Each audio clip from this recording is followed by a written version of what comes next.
Cascade Hoops Talk, bringing the world NAIA basketball one podcast at a time.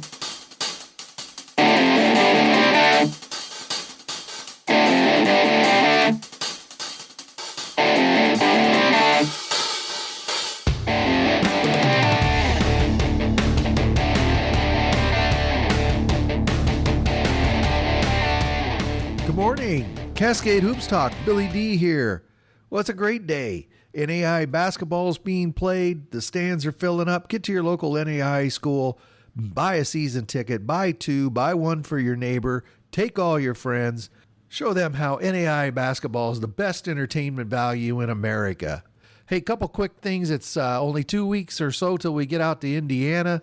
We'll be getting over to Grace for the Grace Lancers Hoops for Hope. West Virginia Tech as well as Huntington will be there. We can't wait to see those teams in action, meet those coaches. Also, we plan on getting up to Mishawaka. Saturday night, I believe it is, they'll be playing Lincoln College, another tough school. We're going to also try to get over to Warsaw High School, one of the most storied high school programs in the country, and meet Matt Moore, who coaches over there. And then if you have any great ideas for where you would like to see Cascade Hoops show up in that area, shoot me a note on Twitter. I'd love to work it out. Traveling with a few different people. My grandson is even coming out, a couple other friends. So love to meet as many as we can while we're out there. Hey, today's kind of a special day. I've got Justin Parnell is going to be on with us. He's head coach over there at Oregon Tech, the Hustlin Owls. And I tell everybody that's not a mascot, that's a description. I was a young man. My dad was a huge basketball fan, and he got interested in Oregon Tech in the mid-'60s, way before Danny Miles even came on board. And my dad just took on a mission to raise money for Oregon Tech athletics, to make them something that the town would be proud of. I'm really proud of what my dad did for the school back in the 70s. Danny obviously did a lot of it by bringing winning teams up there to Oregon Tech. I've been a huge Oregon Tech fan my entire life. My sons are Oregon Tech fans, my whole family, my grandkids. It's a family tradition. So to have Coach Justin Parnell on today is pretty special. I'm going to tell you one more thing.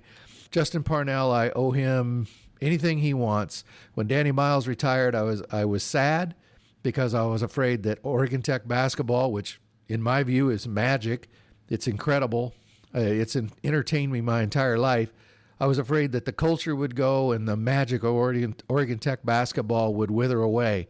Everybody listening to this knows that Justin Parnell didn't let that happen. In fact, he's put a little oomph in it, and now he's one of the best. He's one of the most admired coaches in the nation. He's won 75% of his games at Oregon Tech. He's only lost, I think, 3 games at home in 5 years, 6 games at home in 5 years. Justin Parnell is just a great basketball coach, and we're going to have him on in just one moment. One other quick thing before we get started, we're putting together conference shows. We're looking for broadcast partners. We have a couple set up, but if you're an assistant coach or a radio guy or media or somebody in the athletic department who'd like to be a broadcast partner for a certain conference, probably about once a month we'll be doing reviews with each conference. It's really nice to get somebody local, somebody who knows the context and knows the schools a little bit more intimately. So if you have any ideas of who might be good for that role, shoot me a note on Twitter and we'll definitely talk. But why don't you just hang on just for one moment and we'll have Justin Parnell in just 1 minute. Cascade Hoops Talk, Billy D here. Hey, have Justin Parnell, Oregon Tech Hustlin Owls program everybody knows I know a lot about. Welcome, Coach. Thanks for being on the show. Thanks for having me, Bill. And as always, just thanks for everything you do. It's a great show, great coverage, and we appreciate everything you do. You know, Coach, before we talk about your team this year down at Oregon Tech, long athletic history. Obviously, everybody knows about the basketball program, but back in the days, some great football programs, wrestling programs, women's softball. A lot of great athletes and coaches have been through the school. We're finally opening a Hall of Fame. And I'm really proud that it's being named after Howard Morris. That's going to be kicked off in about a week. Can you just say a couple words about that? Yeah, it's really neat. Amazing for, all the history that Oregon Tech has had in all athletics that we don't have a Hall of Fame. But, I guess it was worth the wait because to name it after Howard is special. the athletes of the last, 5 or 6 years don't know Howard, and maybe some before that. But for those of us that do, he was incredible.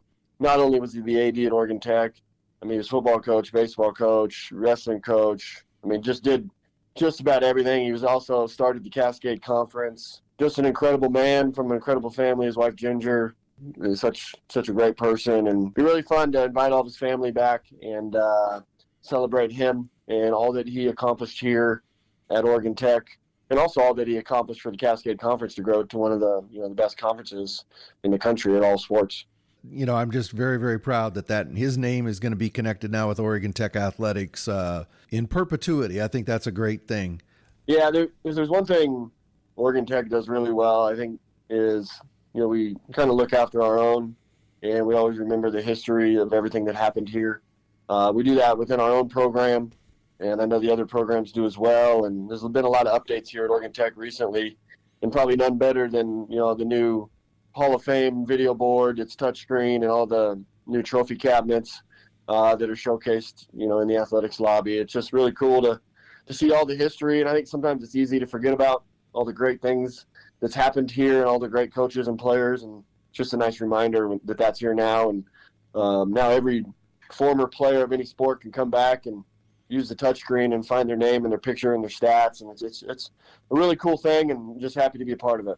Oh, that's awesome. I can't wait to see all that. I haven't, with Coach. Well, anyway, I can't wait to see it. Coach, let's talk some Hustlin Owl basketball. I think you might be qualified to have this conversation. Justin, you've become known as a pretty good recruiter. You've brought in some great classes since you took over the program there. Talk about what it is you look for, where you recruit, and then what is your transfer high school strategy? And I guess organically, we just go after mostly high school kids, and that's not because I feel one way or the other. We've had some great transfers. Joel Yellow Owl, just of late. Joel Yellow Owl, All-American. Brandon Halter's All-Conference. Kellen Gehrig from Shasta College, who plays for us now, is a good player, and and most recently Joey Potts from Oregon State. So we don't really.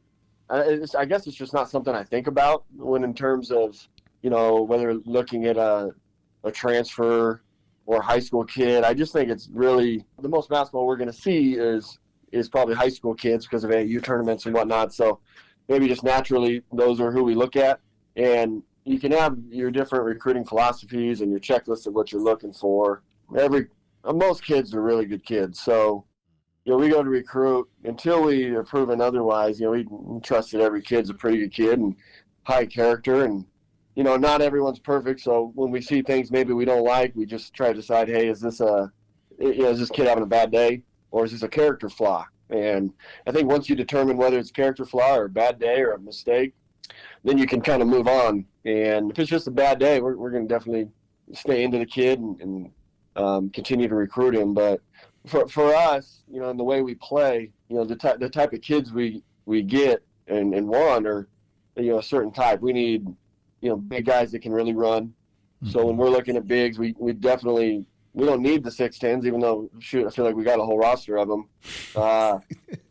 It just kind of happened that way. But, we don't need the big that's, real strong and, can bully people inside. We'd rather go the other direction where we can really run you and ball screen you and really stretch that big to sprint and guard ball screens and things like that. So, we're looking for size. That's kind of what we're looking for. And then our wing, in a perfect world, our wings would be 6'3" to 6'6" and can shoot the three and defend. And, but I just, at this level, you're not going to get every single characteristic you want of a player. So we just try to find kids that are really athletic, good lateral quickness, quick feet, and obviously we'd like them to be able to shoot the ball, but it's not a thing that, do or die, or, it's not a non-negotiable for us. And obviously we've had a long history of really good guards, really good point guards. And that's probably one area that maybe I put the most focus into, and we do as a staff, is, we want to find really good point guards, whether they can score or pass, it doesn't matter. We just need them to be able to run the offense and, be a good leader. And I feel like right now we have two outstanding young guards that are going to be, going to be with us for the next 4 years that are going to do some special things here. But we just try to find the best players we can, and whether that's a high school kid or a transfer, We hope they're a good kid and we start recruiting them. And, usually you can get to the bottom of that pretty quickly. But, most kids are really good and are raised well. And, even if there are some issues, kids will be punks if you let them be punks. And it's amazing. Oftentimes they come here and they just become part of the culture. You talked about your recruits or your young guys, specifically in the backcourt, but you've got a core group of seniors to really build on this year. And I kind of want to start there. Let's start with Garrett Albright. He's going to be a senior. He's going to be the elder statesman of big guys in the conference this year. It's hard to believe the time has passed so fast. He'll probably join the 1,000-point club. 63% shooter for his career. Just a solid guy in the middle. You talk a little bit about Garrett.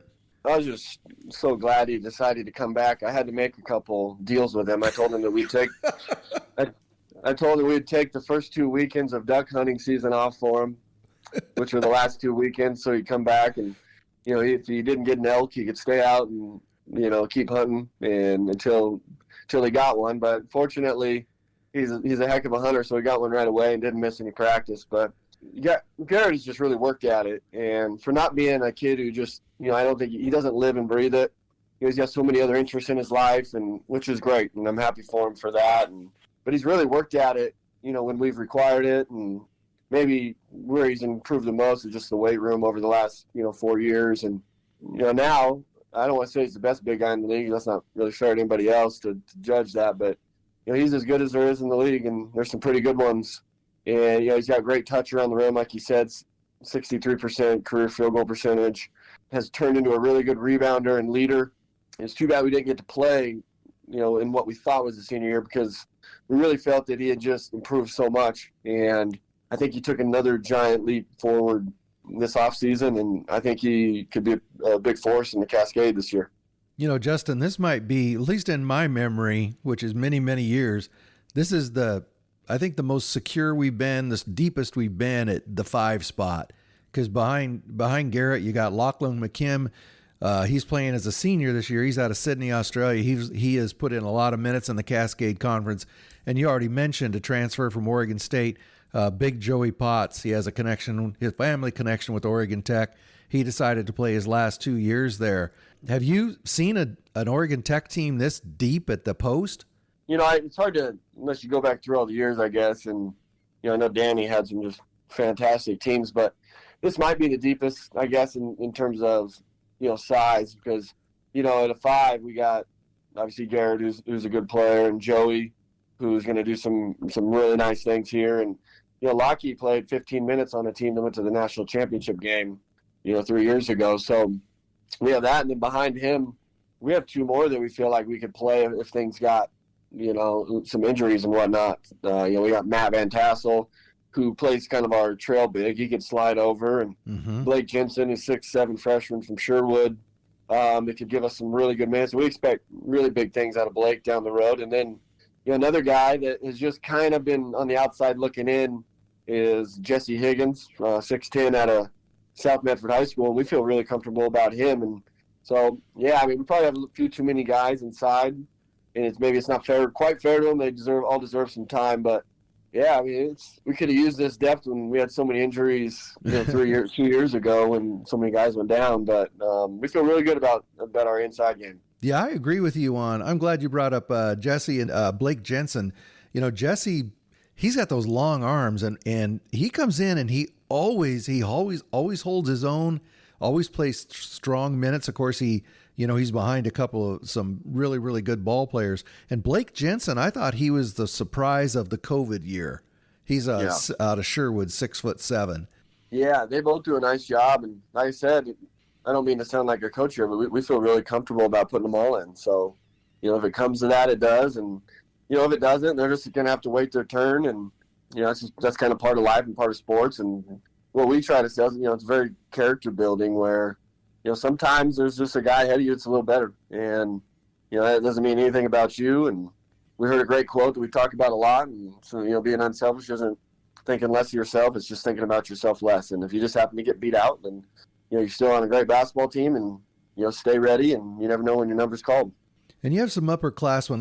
Let's move to the wings, because I think, in my opinion at least, I think the wings are part of the strength of Oregon Tech. Let's start. A guy who's quickly becoming my favorite owl of all time. He's going to edge out Chuck Thomas, I think.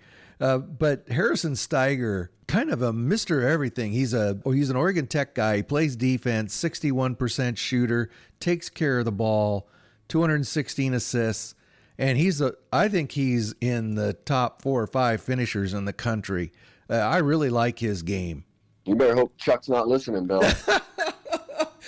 He doesn't want to listen to us. But Harrison is great, and me, selfishly speaking, he's one of my favorite players that we've ever had here as well. Just a no-nonsense, bring the same thing. You're going to get the same thing out of Harrison every day in terms of effort and attitude. And you're right, he really finishes at the rim well, has added some perimeter game here later in his career. And another guy that I was really excited that he decided to come back for his senior year because he's kind of been overshadowed his whole career by the Seth Erickson and Tyler Heeb and obviously Mitchell Fink. So definitely looking at this year as a year that Harrison can break out. He's never going to be your 17, 19 a game type of guy. He's just so unselfish. But, just when you think you got Harrison guarded in transition, he breaks free, and which is obviously a big part of our system is trying to get easy buckets in transition, and he fits right into it. Well, you got Harrison, and then there's a couple other guys. Kellen Gehrig, he can really get down court fast on the break. And then Kyson Faust, he can flat fly. I mean, these guys really, I call it fill the wings on the break. Kind of our motto is run the lanes, and those guys do it really well. For not being incredible shooters, they're just really effective in the game by how hard they run and spread the floor for us. And one thing they do a really nice job of is catching the ball in the half court, kind of on that attack and on the run, and put a lot of pressure on on the inside of the defense. And definitely when I talked about recruiting wings and what we look for, that's exactly what we're looking for is those guys, the Kellen Gehrig, the Harrison Steiger, the Kyson Faust, who can really, really just get up the floor, and just put a lot of pressure in transition. To get the ball to the front line and you get the ball to the wings, you need the guards, right? So you've got a senior guard, Scotty Burge, really solid player, a 3-to-1 assist ratio, doesn't make mistakes, comes up with key steals, very good guard. He's struggled with shooting throughout his career, but talk about his role as the senior who's going to be, I want to say, the informal leader of a very good young guard core that you have. Yeah, Steady Eddie is Scotty. Another guy that just does everything you want him to do right. I mean, whether it's help side defense or off-ball defense, he's fantastic. Mitchell Fink got a lot of credit over the years in our offense because of how much he scored. But, what was lost there is the way Scotty would move the ball and keep that offense flowing when Mitch dominated. I don't mean that to sound bad, Mitch. We wanted him to dominate the ball, but Scotty didn't get enough credit in those years of how he kind of kept that offense flowing. And the great part about Scotty this year is we can use him at the wing, we can use him at the 2, we can use him at the 1. It's kind of a Swiss Army knife, and he's really shooting the ball well right now. If you're around Scotty for any amount of time, you just can tell how great of a kid he is. And everywhere he's been, he's won. And I think everywhere he's been, he's proved the coach wrong. He played for his dad in high school, and then he comes here, and we weren't playing him a whole lot early on. And then his sophomore year, we started him, and we went on a huge run and ended up going to the national championship game. So he's one of those guys that, you have him on the floor, and everything just the defense seems to talk more, the ball seems to move better on the offensive end, and that's just a winner right there. Yeah, he's a prototypical, his dad's one of the best coaches in Washington high school history, and he's a prototypical coach's kid. He is. He did lose 5 games in his 4 years in high school, and if he could get those 5 games back, his dad would have been to 500 victories, and I remind him of that every chance I get. Let's get to the backcourt. Has some guys that I know you're excited about, fans should be excited about, but they're freshmen, and they haven't played in front of crowds yet. Jamison Guerrera, one of the best assist guys in Oregon 6A high school history. Cam Osborne, he broke Dick Owl's scoring record there at Prairie. You got, Eric Frazier, he's out of Grant, and then the guy who played great in the COVID season, Keegan Shivers. In fact, he was all conference, shot 51% from 3. These guys are freshmen. They haven't walked into Northwest. They haven't walked into Warner Pacific. You just talk about that group, and what is it going to take to get them battle ready? I don't think it's anything we can really do. They're going to have to experience that on their own, and I think us as coaches are just going to have to be patient. They're going to make mistakes just like every freshman does, and but we're going to ride with them. The 2 point guards, Jamison and Cam, just a really, really good backcourt. Tremendous ball handlers. Both shoot the ball really well, and they both bring something a little bit different. Cam is kind of a dynamic scorer. He can really fill it up. He can really shoot it. He's got great range. He's got a good feel. He's not overly aggressive for a scorer.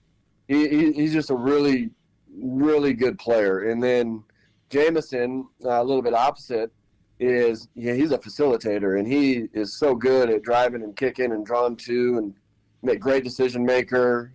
And another guy, eventually in their career, we're going to have to split them up and probably move Osborne over to the wing just because they're both too good to split time. Yeah. So this year, it's part of it's good that we get them to split time this year just because of our depth. It'll ease them into it a little bit and take the pressure off that they don't have to be great, each one of them, every night. And so those two are going to be just fine, even though they're freshmen. They played in great high school programs and played in big games.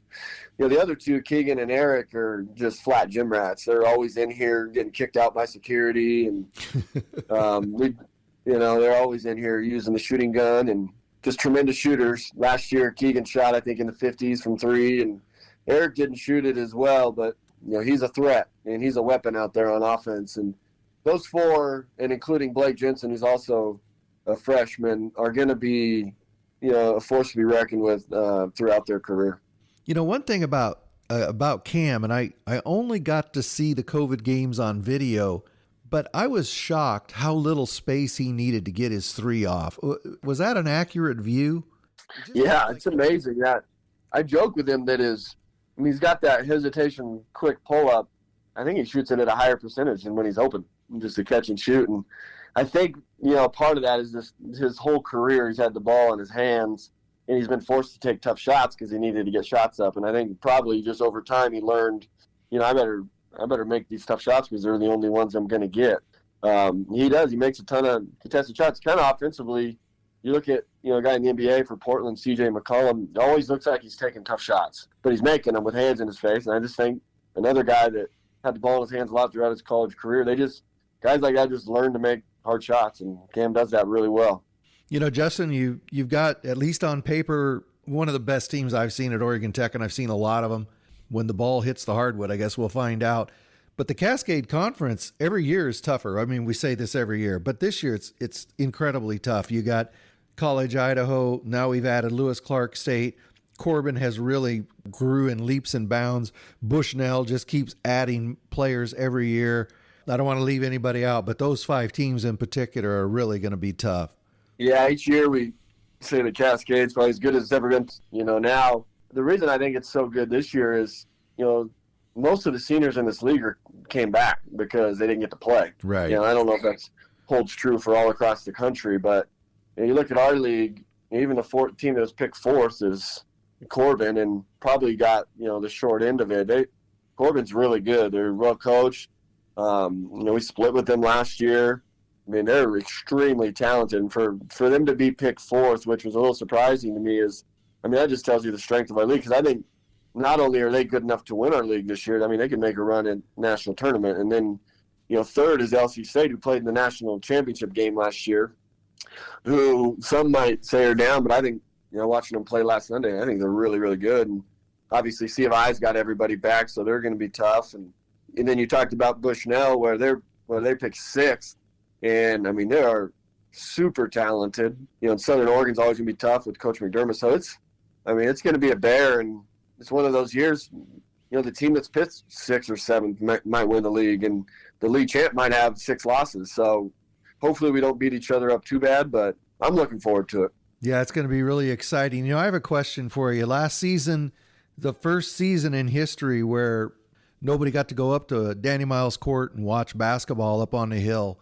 You get around town. Are fans hungry? Are people, looking forward to Oregon Tech basketball? Oh, yeah. I think, everybody in every state and county kind of handled COVID a little bit differently. And with us being in Oregon, things were just a little tighter, a little stricter.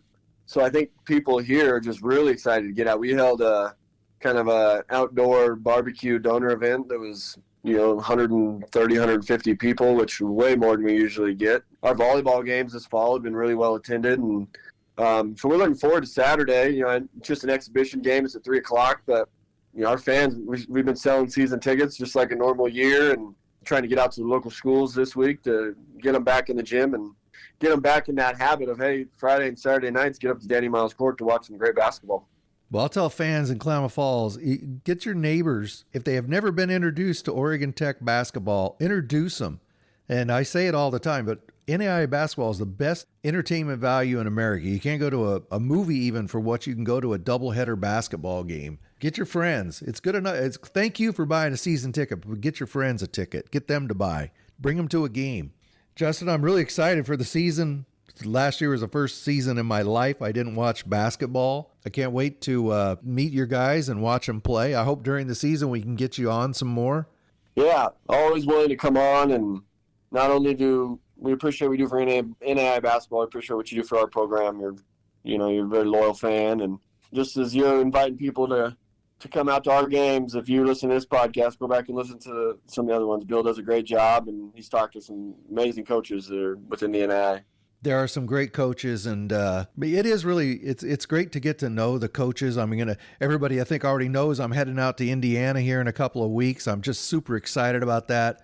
My grandson Paul's coming out with me. A coworker, I've been working down here in Florida. A coworker, he lives in Texas. He's going to fly up there and meet me up there. Chuck's coming out. We're going to make the run through Indiana. We're going to get to Warsaw High School, one of the just most historic high school programs in the country. We're going to meet Matt Moore, who coaches over there. We're going to get up to Mishawaka. Yep, I'm really looking forward to basketball season kicking off. And I appreciate you taking the time, Justin, to talk to me. You bet. Okay, thank you very much, Coach.